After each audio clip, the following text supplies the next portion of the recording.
حضرت محمد صلی اللہ علیہ وسلم کا ارشاد ہے کہ جب نماز کا وقت آتا ہے تو ایک فرشتہ اعلان کرتا ہے کہ اے آدم کی اولاد اٹھو اور جہنم کی اس آگ کو جسے تم نے گناہوں کی بدولت اپنے اوپر جلانا شروع کر دیا ہے بجھاؤ۔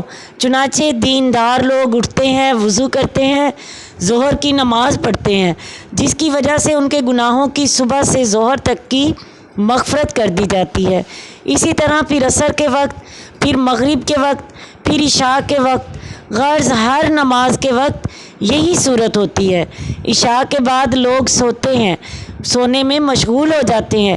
اس کے بعد اندھیرے میں بعض لوگ برائیوں یعنی زناکاری، بدکاری، چوری وغیرہ کی طرف چل دیتے ہیں، اور بعض لوگ بھلائیوں یعنی نماز، وظیفہ اور ذکر وغیرہ کی طرف چلنے لگتے ہیں۔